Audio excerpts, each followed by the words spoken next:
Buenos días a todas y a todos también. Estoy bien contenta de estar aquí, de presentar la visión que tenemos de conservación y además de reconectar un poco con el mundo después de estar algún tiempo fuera de combate.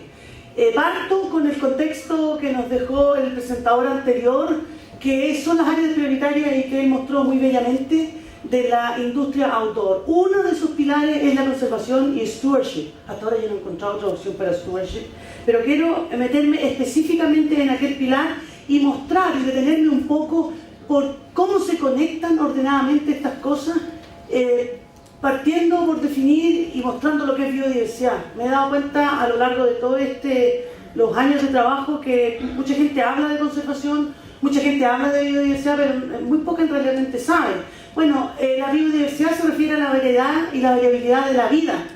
Hay más de 1,5 millones de especies descritas, pero se supone que hay muchas, 10 veces más aún esperando ser descubiertas. Hay un orden natural de la biodiversidad.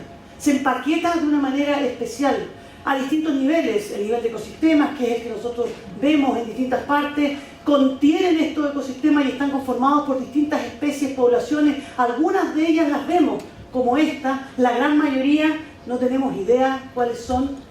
Son microorganismos, son hongos, son bacterias que cumplen funciones, pero no sabemos cuáles son. Y cada uno de estos organismos vivos lleva en sus células una materia genética que es justamente la que permite que se vaya modificando, que vaya innovando y vaya permaneciendo en el tiempo. Este orden natural se piensa o se pueden analogar un poco a estas muñecas rusas, una adentro de la otra, no son independientes. Chile es un país rico en biodiversidad. Tenemos espacios que son muy singulares, dada la loquísima geografía que tenemos. Son nuestros espacios, todos están compuestos por distintos ecosistemas en los cuales operan procesos ecológicos como fijación de carbono, como provisión de agua, como producción de suelo, como ciclaje de nutrientes en el norte, ecosistemas insulares, en la Patagonia, ecosistemas de fiordos, y en Chile central el ecosistema que hoy día nos está convocando.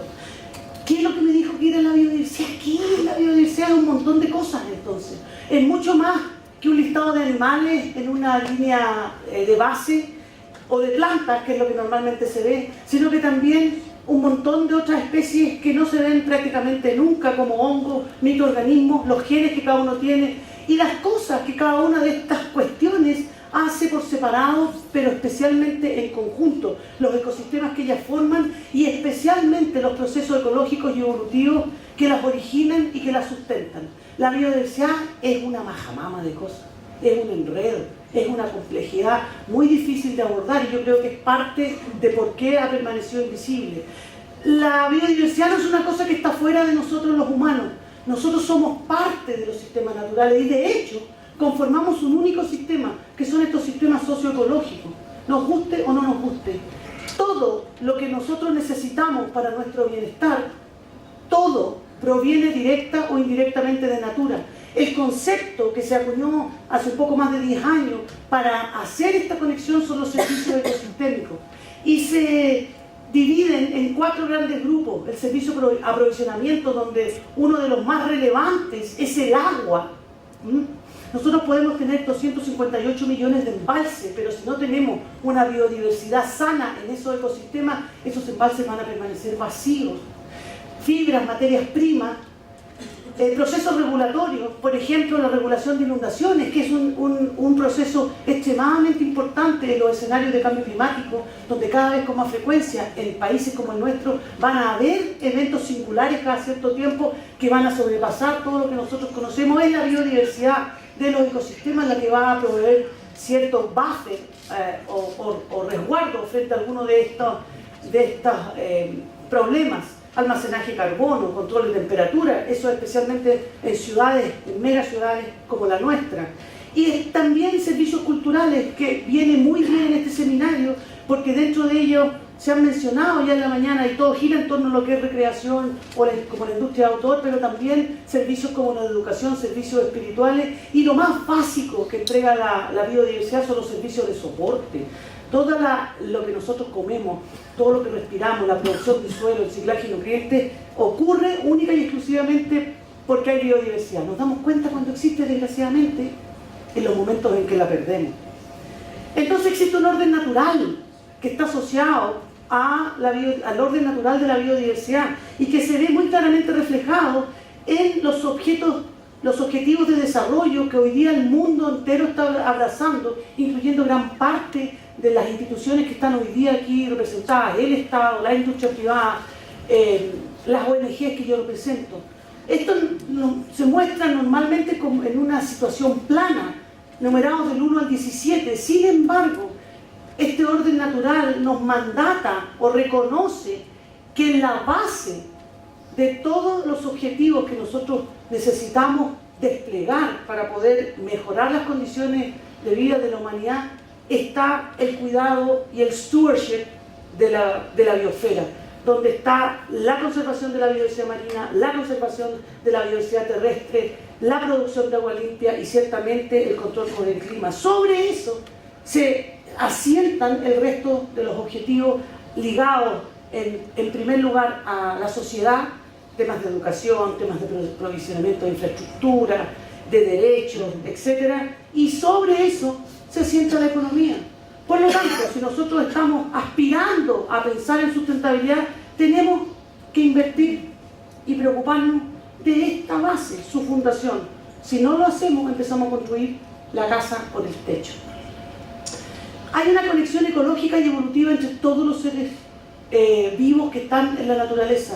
Y esto lo dijo bellamente John Moore hace mucho tiempo. John Moore es el padre de la conservación en Estados Unidos. Cuando uno jala una sola cosa en la naturaleza, se encuentra que ella está agarrada al resto del mundo.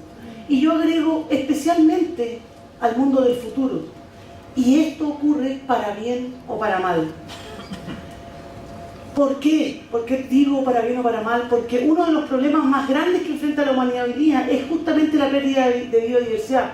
Es un problema gigantesco. Aquí hay un trabajo que muestra muy esquemáticamente los sistemas más importantes de soporte de la vida en la Tierra y muestra un espacio seguro. Si estos sistemas se mantienen, podremos nosotros seguir permaneciendo en ella. Acidificación del océano, contaminación química, destrucción de la capa de ozono, por ejemplo.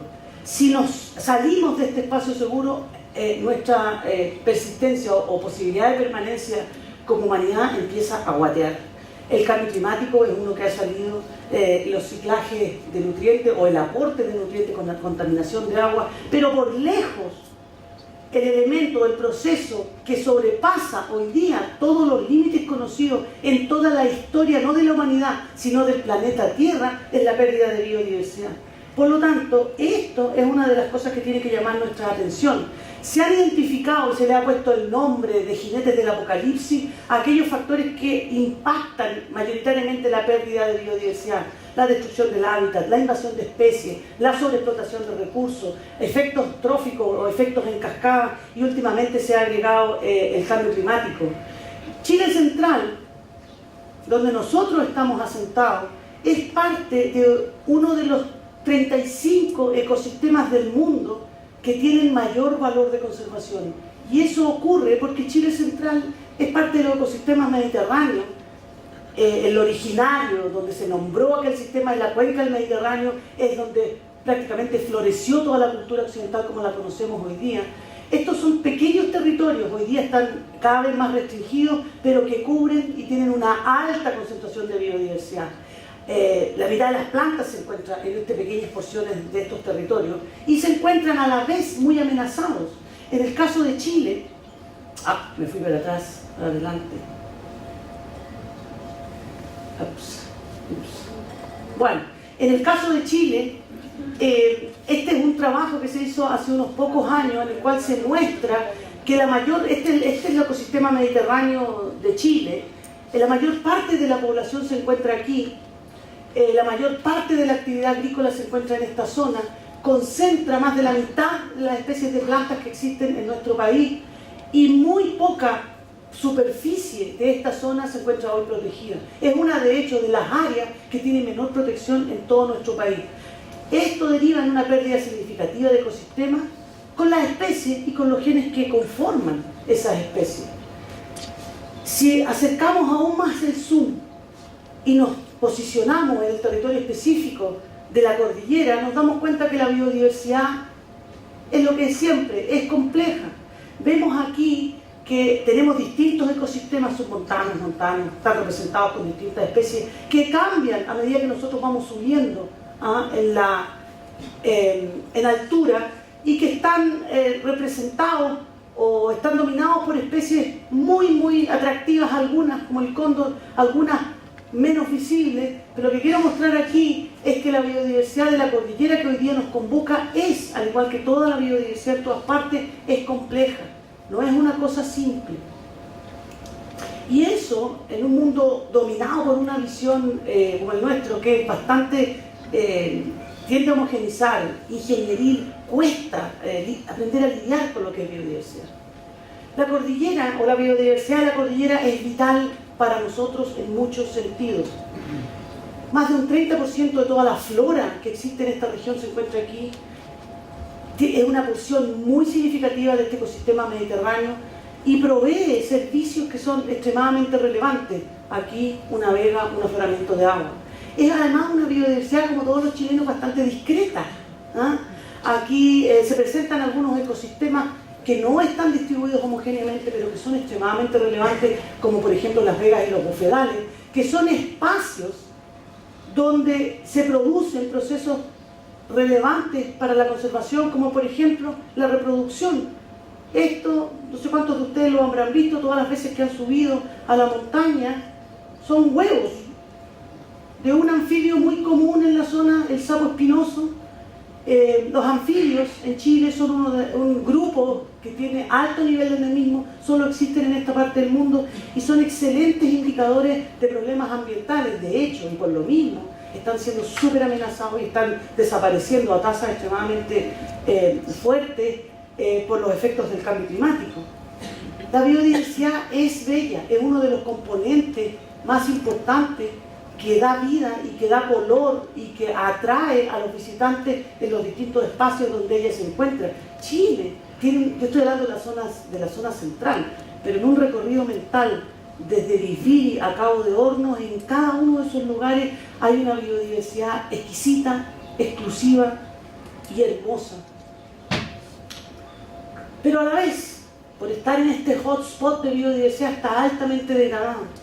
Esta es una foto de hierba loca, donde lo que se ve son los efectos brutales de años de ganadería mal hecha, de arribo de especies invasoras, de los jinetes del apocalipsis que mencionaba hace un momento, con efecto en erosión, con desarrollo. Aquí hay plantaciones de casas muy antiguas, desarrollo enfocado en el contexto no de sustentabilidad, sino de satisfacer necesidades del momento. Y por lo tanto el desafío de poder habitar o de transformar la habitación de estos lugares en algo sustentable tiene que hacerse cargo de esto. Y por sobre todo tenemos que reconocer que la biodiversidad de la cordillera de Santiago, y ese es un eje que tiene que estar muy claro en todo nuestro relato, es que provee, la biodiversidad de Chile Central nos provee de muchísimas cosas. Lo que nos convoca aquí, deporte, tú hablaste de sentido, identidad, valoración espiritual y mostraste las momias del plomo. Son algunos de estos valores, están muy arraigados en la cultura nacional: regulación del clima, almacenamiento de agua, regulación de peligro, algunas cosas que son más difíciles de ver como polinización, entrega de diversos recursos como el mineral, provisión de agua, etc. Esto se puede ver como algo abstracto, pero en la realidad tiene nombre aquí, están en nuestro patio, tiene nombre en los centros de esquí, tiene nombre en la gente que hace trekking y que ofrece este tipo de actividades, tiene nombre, el cururo, algunos de ustedes lo habían visto, tiene nombre en la biodiversidad que sostiene y que provee todos estos servicios, tiene nombre en los talajeros, tiene nombre en las compañías que abastecen de agua a la región metropolitana, tiene nombre en las actividades mineras que se realizan acá y tiene nombre también en los desastres producto de la pérdida específica de esa biodiversidad. hay formas de trabajar y aproximarse a la conservación de biodiversidad, afortunadamente. Las áreas protegidas son una, no la única, una de las herramientas más conocidas para hacer conservación. Y yo quiero mostrar esta imagen porque yo llevo años aquí trabajando en estas cosas y la vi hace unos días. Fíjense ustedes, aquí lo que se muestra es la ciudad de Santiago y lo que se ve aquí son las áreas protegidas que están oficialmente reconocidas para el área.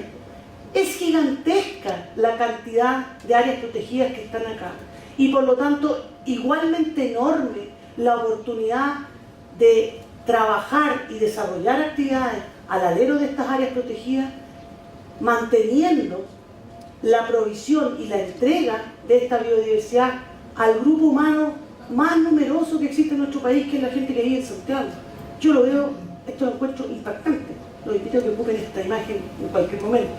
El desafío clave para la sustentabilidad es primero reconocer que la biodiversidad ofrece una serie, todos los servicios que necesitamos para el bienestar de las personas y también para el bienestar de las economías. A la vez que lo que nosotros siempre estamos alegando desde el lado de la conservación es que estas actividades tienen impactos en la biodiversidad que hacen disminuir y muchas veces desaparecer esta provisión de servicios. El desafío es poder focalizar la gestión en estos impactos de manera tal de reducirlos, alterando y amplificando la provisión de servicios que es necesario para el bienestar humano. La clave entonces está en invertir en la gestión de la conservación, que tiene dos patas. Tiene una pata que está focalizada efectivamente en trabajar, en conservar efectivamente la biodiversidad de esta parte del mundo y a la vez en incorporar la biodiversidad en el diseño de las industrias que están en los lugares. Aquí estamos hablando de la industria de turismo, de la industria minera, pero esto aplica para todas las industrias y todas las actividades humanas. Tenemos que invertir en la gestión de la conservación de la biodiversidad o del capital natural si queremos tener siquiera la alternativa de aspirar a sustentabilidad. Nosotros, como ONG especialista en biodiversidad, con una fuerte base científica, hemos sido convocados a un proceso que ya se ha iniciado en esta zona y en la cual muchos de los actores que han participado en el diseño de una estrategia para la conservación de la zona de biodiversidad ranchera están sentados acá. Hemos trabajado con la comunidad local, con expertos, con ONG, organizaciones sociales, empresas privadas, autoridades gubernamentales, tratando de poner en simple lo que es complejo y de transformar esta cosa abstracta de la biodiversidad en alguna herramienta que nos permita abordarla. Lo primero, y ya lo dijo nuestro primer speaker, es tener una visión común.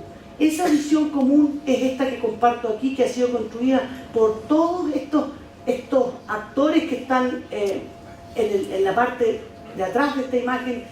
Los ecosistemas andinos de Lo Barnechea se restauran, mantienen su integridad ecológica y sostienen el desarrollo socioeconómico y cultural de la comuna. Esa es la visión que la gente, mucha de ella acá, construyó para que sirva como una luz que guíe a todas estas polillas que somos nosotros que queremos hacer cosas y nos convoque a un futuro común.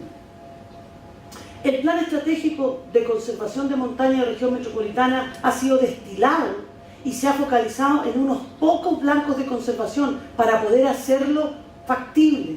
Esos blancos son, por supuesto, el primero de ellos el sistema hídrico. Hay que mantener la integridad del ecosistema para poder tener agua que nos permita no solo el consumo, sino también la recreación. Uno de los ecosistemas blancos específicos son las vegas, por su rareza, pero por el valor que tienen, no solo para mantener el agua superficial, sino también para aportar al relleno de los acuíferos. Es importante mantener estos sitios, pues participan en regulación hidrológica, son además los sitios donde los talajeros llevan a sus animales para pasar el verano. La vegetación altandina cumple un rol extremadamente importante en estabilizar la nieve, es efectivamente hábitat de flora y fauna, tiene una baja capacidad de resiliencia, está altamente degradada por distintos factores, es uno de los blancos importantes de conservación. El cóndor es una especie emblemática profundamente arraigadas en las culturas andinas de las cuales nosotros somos parte y cumplen un rol ecológico porque son carroñeros. Y por último, el matorral de Frangel, que es un árbol endémico de Chile, no está en ninguna otra parte del mundo, marca una transición en los ecosistemas. La mayor parte de la población de este árbol, que está casi amenazado, está en la zona de Lo Barnechea, por lo tanto es efectivamente también un blanco de conservación. El desafío para la gestión sustentable es abordar los procesos hidrológicos, los sitios sensibles, las especies emblemáticas de una manera conjunta, y para cada una de las industrias y de lo que vamos a discutir en la tarde es importante incluir estos blancos de conservación en el diseño de su industria, de medidas de restauración, de compensación asociada a proyectos de inversión, en el diseño obviamente de los planes de manejo y de la sustentabilidad de la biodiversidad, en los esfuerzos de inversión para investigación, por ejemplo. Cualquier persona va a llegar y pasa todo el rato a pedir plata a las distintas industrias para hacer cualquier cosa. Hay que focalizar esos esfuerzos en aquellos blancos de conservación que son los más relevantes para mantener la biodiversidad de estos ecosistemas. Asimismo, para educación y recreación, hay que trabajar a nivel de meter esta variable de conservación y los blancos en las políticas corporativas y en los convenios que se hacen con terceros. Tienen que ser decisiones estratégicas, y ciertamente otras iniciativas asociadas a sustentabilidad territorial que no voy a mencionar ahora, pero que tienen que ver con el trabajo en el mundo público especialmente. Nosotros articulamos algunas de estas cosas, pero gran parte del trabajo está en los actores del territorio. El desafío más profundo, sin embargo, es elevar los estándares de conservación, con énfasis, y esto es lo que nosotros repetimos en todas las partes y es lo que trabajamos, con énfasis en la efectividad real del trabajo de conservación, no en los indicadores administrativos. Ese es el camino verdadero a la sustentabilidad. Siempre nos quedamos a nivel de las intervenciones. El mundo del minero sabe mucho de esto porque tiene que cumplir muchas cosas. Gran parte de estas intervenciones en la teoría estarían conectadas con la conservación de biodiversidad, pero en la realidad nadie se preocupa más que de este espacio. Se implementó la acción, ok, pero no avanzamos en reducir efectivamente las amenazas sobre aquello, y mucho menos nos preguntamos si tuvieron un impacto final en los objetos de conservación. Por lo tanto, si nosotros queremos avanzar en sustentabilidad, tenemos que en un proceso como el que estamos hoy día, empezar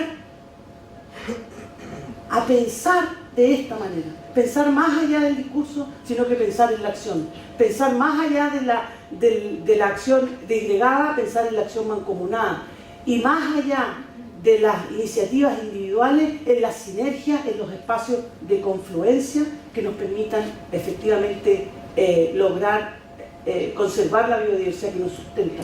Por lo tanto, la puesta en valor para la industria outdoor, que es lo que hoy día estamos abordando, es importante, necesario y mandatorio considerar las necesidades de conservación de la biodiversidad de la zona cordillerana, no solamente en beneficio de la propia industria, sino que también en beneficio de la sustentabilidad de todos nosotros. Muchas gracias.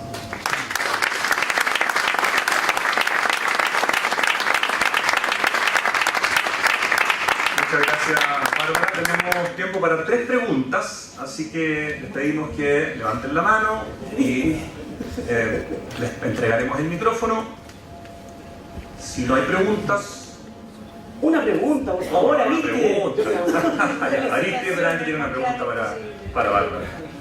Yo siempre te felicito, Bárbara, porque estas cosas que muchas veces no son fáciles de entender. Entonces mi pregunta es ¿cómo se baja a que el común de los cristianos pueda entenderlo con más facilidad? O sea, ¿cómo logras que te entienda bien la gente de lo que estás hablando? Son cosas muy complejas, todos estos ecosistemas y estas cosas que siempre nos has explicado. ¿Cómo hace la bajada para que se entienda fácilmente? Lo primero, ya lo mencionó antes, lo mencionaste tú, lo primero es tener liderazgos de gente que quiera meterse a este barco y que comparte esa visión. Luego de eso, Todo lo demás es el proceso, hay que enfatizarse en el proceso. Hay que ponerse objetivos realistas también, y en eso las ciencias son muy útiles para poder ir poniendo a prueba. Nadie tiene la solución a esto, Aristides. Entonces eso es una cuestión que es importante tenerla clara. Nadie tiene la solución. Hay luces en algunos espacios, aquí nos van a compartir otras luces para ir construyendo esto. Tú mismo tienes luces que compartir. Entonces es un ensayo y error. Si tú quieres que esto lo entienda toda la gente de Chile en un año, es imposible, pero si lo vas construyendo a poco, con énfasis en el proceso, eso es lo más relevante. Y en el caso de esto, llevamos un montón de tiempo trabajando con distintos actores de ese territorio, con la municipalidad, con Anglo American, con dueños de predios, con muchos otros, con científicos ciertamente, y en esos espacios es donde se va construyendo el entendimiento común, que es lo relevante. No sacamos nada de tener pura gente iluminada que no baja las cuestiones a la realidad. Y para eso hay algunos que saben unas partes, otros que saben otras. Y el spin-off de todo este proceso, que es lo más lindo de la conservación, creo yo, es que se adquieren las confianzas que tanto faltan en países como el nuestro y que nos marcan un abismo entre una experiencia como la de Colorado y la chilena, donde estamos muy atrás en muchas cosas. Cuando uno pone énfasis genuino en el proceso, se van construyendo aquellas cosas que siempre estamos necesitando para poder avanzar hacia metas más ambiciosas. Vamos con una segunda pregunta, o tenemos algún micrófono entregado. Son 3 preguntas, así que tenemos una pregunta ya, y sería tercera pregunta aquí el caballero, y estaríamos, por favor. Hola, buenas. Mi nombre es Mabel, ¿ya? Y yo vivo en la cordillera. Tú me muestras Farellones y me muestras muchas partes que para mí son mi vida. Desde que nací estoy allá. Entonces quisiera saber, por lo menos yo te entendí perfectamente todo lo que hablaste, que a veces cuesta mucho. Hay gente que habla con tanto tecnicismo que la gente que vivimos en la cordillera le entendemos un cuarto y nos empezamos a quedar a dormir a la mitad. Esa es la realidad. Entonces, pero yo te entendí bastante bien de todo lo que hablaste. Pero a mí lo que me gustaría saber, tú que haces estudios y ves todo esto, ¿tú interactúas con la gente de la zona? ¿Tú sabes, tú has ido a hablar con gente de Farellones, o tu grupo, la gente con la que tú trabajas, o has ido, por ejemplo, yo vivo en Corral Quemado, primero viví en La Parva muchos años, y luego en Corral Quemado, que es una zona, la curva, el kilómetro 17, subiendo hacia los centros de esquí. Entonces, eso me gustaría saber, porque creo que es muy bueno estudiar todo esto, pero también es muy bueno preguntarle a la gente que ha vivido toda la vida ahí y que ha nacido ahí y que a lo mejor, sin quererlo y sin desmerecerte, sabe más que tú. Y eso yo creo que es algo que uno debe llevarlo a un plano donde podamos todos hacer uno. Porque a veces yo también veo que hay muchos estudios, mucha gente que estudia la flora, mucha gente que estudia la fauna, mucha gente que estudia el hielo, que estudia los glaciares, pero nunca se dan el tiempo de hablar con nosotros y preguntarnos a nosotros cómo ha ido cambiando, qué opinas tú. Mira, ¿qué piensas? Tú tenías 5 años y cómo era aquí, tú tenías ahora casi 50 y cómo era aquí, cuéntame. Yo creo que está súper clara la pregunta. Bárbara, sí. ¿Nos puedes comentar tu experiencia con la gente? Lo que tú dices es absoluto. Primero, que bueno que se haya entendido. Segundo, para construir este tipo de cosas que son propuestas, necesariamente tienes que aproximarte a las personas. Nosotros, es el desafío más grande que tenemos, y no se puede hacer ninguna propuesta sin ese componente. Nosotros lo hemos hecho. Como digo, este es un proceso porque además toma tiempo. Ahora, hay que reconocer que la biodiversidad, pretender que todo el mundo confluya hacia una sola visión, no es tan simple, porque la naturaleza humana y la naturaleza biológica es diversa. Entonces el desafío es poder construir sobre esa diversidad. Hay cosas, por ejemplo, prácticas que son prácticas que están súper arraigadas en la cultura, que a veces van en contra de factores de conservación y que uno tiene que hacerse cargo, y desde la conservación hay veces que uno tiene que, entre comillas, sacrificar algunas cuestiones porque hay otros objetivos. Entonces, cuando uno hace un trabajo de esta naturaleza, ciertamente que tienen que estar involucrados todos los actores. Y ciertamente que los actores de los territorios son extremadamente relevantes. Ahora, en la práctica es difícil llegar ahí. Entonces uno trabaja con los que puede y entonces se dispone del proceso a ir incorporando a los demás. Y eso pasa no solamente con las personas, pasa también con las organizaciones, pasa también con el Estado incluso, en que uno tiene acceso a algunos espacios de conversación y otros no. Entonces, por eso te digo que es un proceso, y pretender con una bala agarrar todo el espectro no es así. Vamos con la tercera pregunta, por favor, si nos podemos acercar el micrófono. Gracias. Hola, Aurelio del Río, estoy invitado por Arte Central. Tiene un poquito que ver con esa pregunta, y con, bueno, además de felicitarte, realmente maravillosa tu exposición. Me queda mucho el tema de lo sistémico en el enfoque de esto. Quiero ir a algo bien específico. ¿Están todos los actores que tienen que estar aquí? ¿Por qué la pregunta? Soy ciclista. ¿Aquí? Sí. ¿O en soy ciclista y viene la nueva autopista a Farellones. Me parece excelente porque uno de los temas de accesibilidad, o sea, la accesibilidad es uno de los temas importantes para el desarrollo del pueblo. Pero la preocupación no es mía, es de todos los ciclistas, que es un grupo que se duplica cada 3 años de las personas que suben en bicicleta a Farellones. ¿Están comprendidos en esa nueva autopista? ¿Están comprendidos los talajeros? Porque yo los puedo pasar por la ruta actual, no sé si van a poder pasar por una autopista. Un poquito eso, o sea, ¿estamos todos los que tenemos que estar? Sí, no puedo responder por otros, Sí. pero si yo tuviese que hacer una autopista, obviamente que los habría consultado. Yo trabajo en de las áreas que trabajo es en Tierra del Fuego, que es el parque más grande que está en la isla de Tierra del Fuego. Está cruzado de norte a sur por un camino construido por el Estado. Es un desastre megatónico. Entonces, a mí en ese caso estoy yo en el lado de la lugareña, de que me hubiese gustado que un proceso de construcción de esa naturaleza considerara estas variables, y estamos en algunos espacios más adelantados, como acá, al menos mirando unas cosas de otra manera, y en otros espacios estamos en el Pleistoceno todavía, conviviendo con los mamuts. Entonces, son procesos. Algunos de nosotros damos ciertas peleas en algunos espacios y otros dan otras peleas. Entonces, en la medida que la gente sea capaz de disponerse a participar de los procesos, vamos a poder catalizarlos. De otra manera, es difícil. Y bueno, nos cuesta a los chilenos hacer eso. Entonces, la invitación es a sumarse, a participar. Y a veces uno no saca lo que quiere realmente, pero por lo menos pasa un buen rato, en el peor de los casos. Y así se van construyendo las sociedades, y así se van produciendo las transformaciones. La alternativa es que te planten las cuestiones encima, y los resultados de eso ya los conocemos de sobra. Un gran aplauso para Bárbara Saavedra.